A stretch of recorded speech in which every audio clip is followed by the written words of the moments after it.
dear leaders, dear friends, and all those who can become our friends, because you want safety and peace just as much as we do. Today, no one but ourselves can guarantee security. Only strong alliances, only strong partners, and only our own weapons.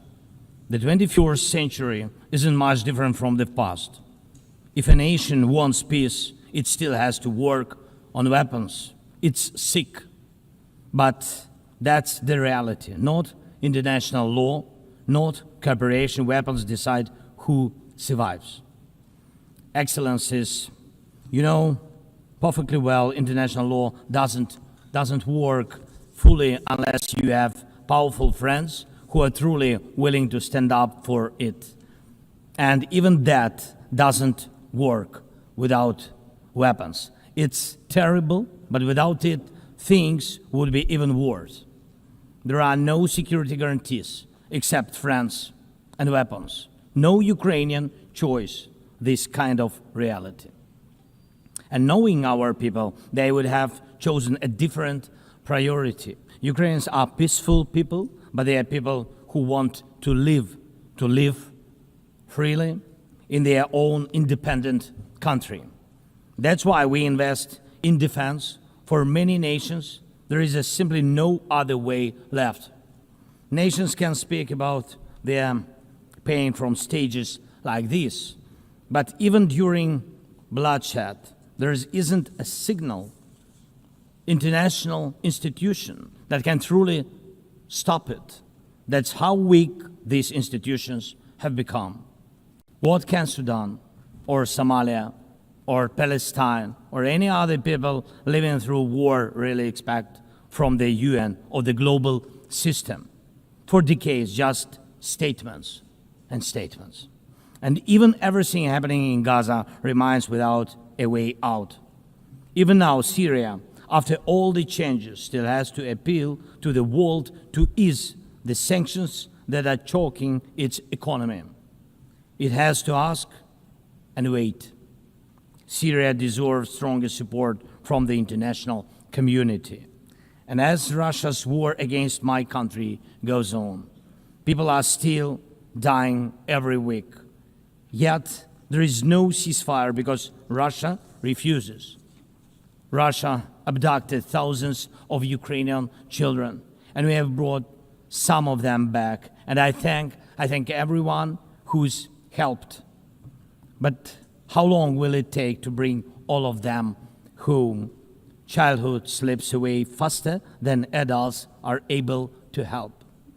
Look at Israel. Nearly 2 years have passed and hostages still haven't been freed. They must be freed, but even that still hasn't happened. And for years, there have been no real answers to other threats, either chemical weapons and famine used as a weapon. Last year, at this assembly, I warned the world about the risk of radiation disasters, especially due to Russia's occupations of our Zaporizhzhia nuclear power plant, the biggest in Europe, but nothing's changed. Nothing's. And yesterday, the plant went into blackout again, and Russia hasn't stopped shelling even in areas near a nuclear facility. And because of international institutions are too weak, this madness continues. Even being part of a long-standing military alliance doesn't automatically mean you are safe. Just recently, 19 simple Russian drones violated Polish airspace, and only 4 were shut down. Luckily, they were not shaheeds or even worse. Otherwise, the results would have been horrific. Estonia had to call a UN Security Council meeting for the first time in history because Russian fighter jets deliberately entered its airspace. Moldova is defending itself again from Russia's interference. We are helping Moldova, and Russia's trying to do to Moldova what Iran once did to Lebanon. And the global response, again, not enough. We have already lost Georgia in Europe. Human rights and the European nature of the state system are only shrinking there. Georgia is dependent on Russia. And for many, many years, Belarus has also been moving toward dependence on Russia. Europe cannot afford to lose Moldova too.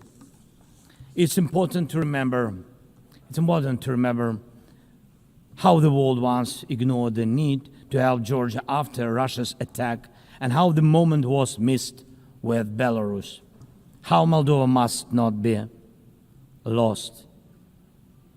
And for Europe, supporting Moldova's stability is not costly, but failing to do so will come at a much higher price. That's why the EU needs to help Moldova now with funding and energy support, not just words or political gestures.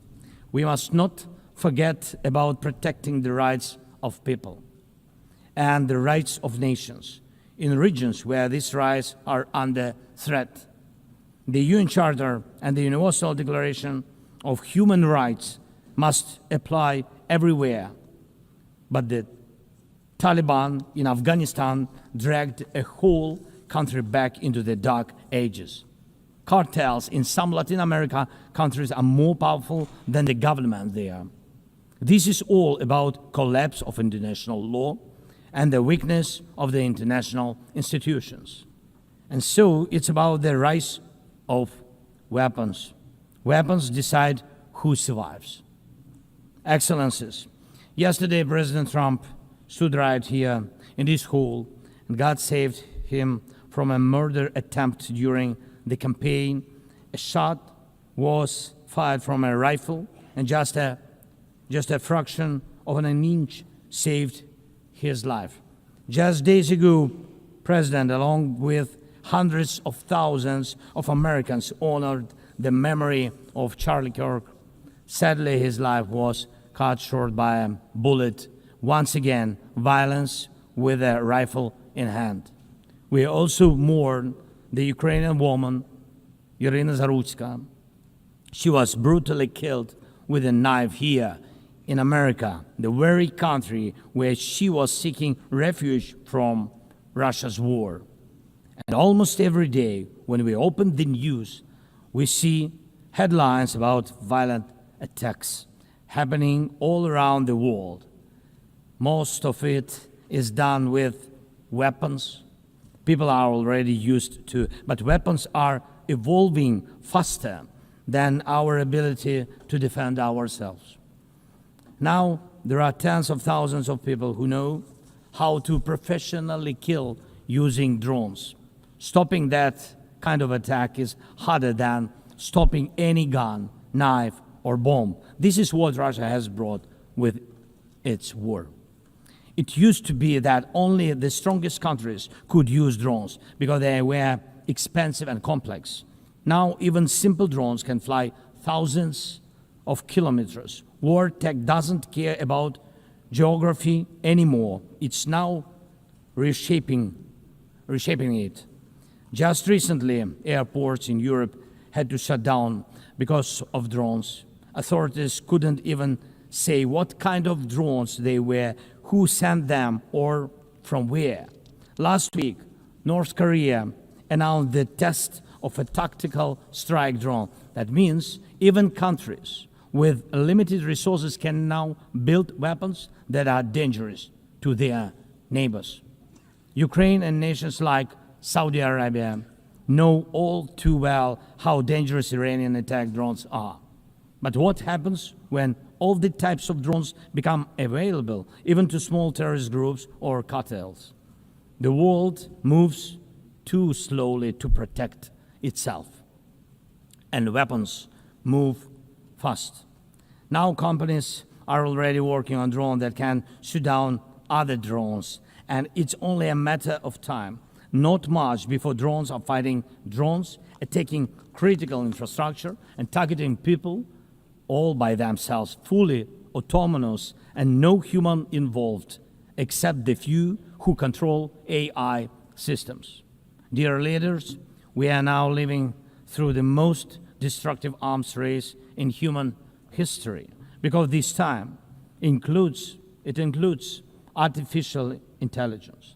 And if there are no real security guarantees except friends and weapons, and if the world can't respond even to old threats, and if there is no strong platform for international security, will there be any place left on Earth that's still safe for people?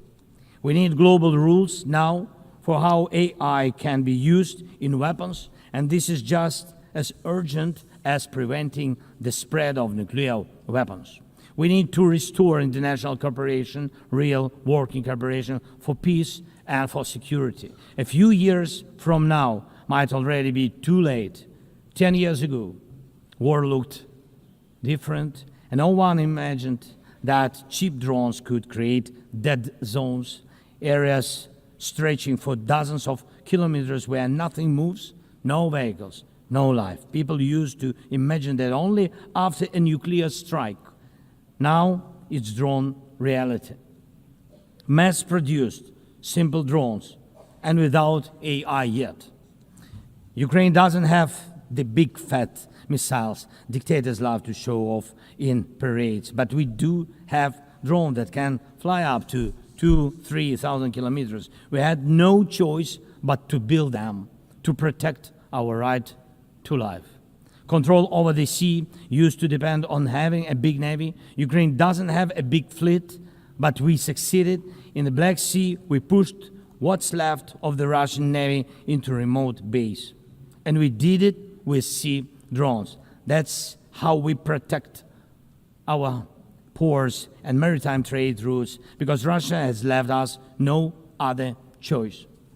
And our spiderweb operation, when cheap drones destroyed or damaged dozens of expensive Russian strategic bombers, became a real example for special forces around the world of what new weapons can do to old systems.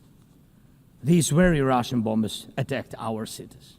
And none of this would have happened if Putin had not started this full-scale aggression, full-scale war.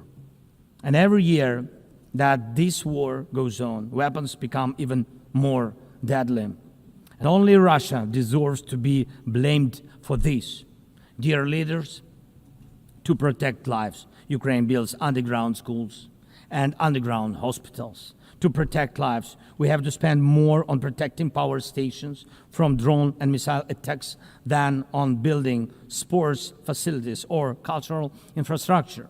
Ukrainian farmers are learning how to protect their equipment from Russia's FPV drone strikes, and for them, that challenge is far greater than climate change. Russia's war has put us in this situation, but do you have protection against similar threats? The facts are simple. Stopping this war now, and with it, the global arms race, is cheaper than building underground kindergartens or massive bunkers for critical infrastructure later. Stopping Putin now is cheaper than trying to protect every port and every ship from terrorists with sea drones. Stopping Russia now is cheaper than wondering who will be the first to create a simple drone carrying a nuclear warhead. So we must use everything we have together to force the aggressor to stop. And only then do we have a real chance that this arms race will not end in catastrophe for all of us. If it takes weapons to do it, if it takes pressure on Russia, then it must be done. And it must be done now. Otherwise, Putin will keep driving the war forward wider and deeper. And we told you before, Ukraine is only the first, and now Russian drones are already flying across Europe, and Russian operations are already spreading across countries, and Putin wants to continue this war by expanding it, and no one can feel safe right now. So first, we are now building a new security architecture for ourselves. More than 30 countries are already part of our coalition. And we are strengthening army, launching joint weapons production with partners, and defining financial commitments for defense in a way that could become a security model for any other nation.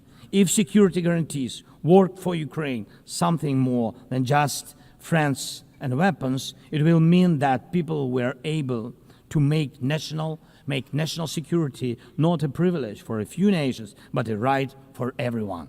Second, we are ready to make our modern weapons become your modern security, your modern weapon. And we have decided to open up arms exports. And these are powerful systems tested in a real war when every international institution failed. And we are also ready to grow our defense production together with strong partners so that their protection is modern and reliable. You don't need to start this race from scratch. We're ready to share what has already proven itself in real defense. And third, many in the world are still relaxed. Still. But look at how many countries are here at this General Assembly. Countries that are at war, or just came out of war, or are trying to stop one, or openly getting ready for one. War has already reached too many people to pretend it has nothing to do with you. So it depends on you.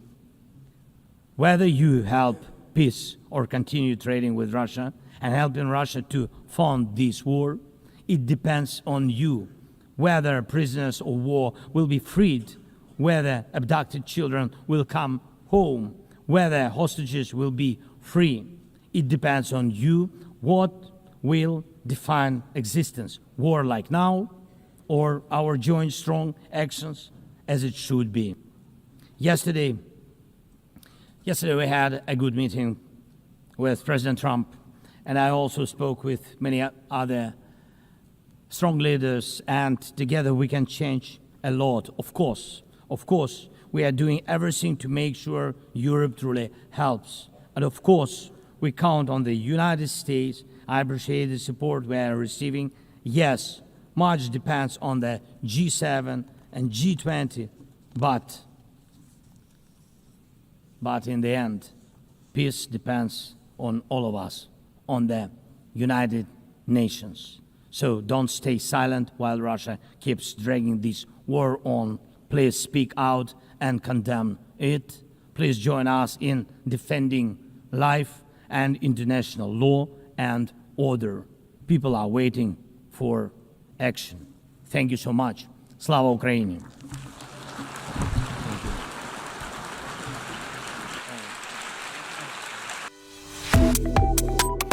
Subscribe to Oneindia and never miss an update. Download the Oneindia app now.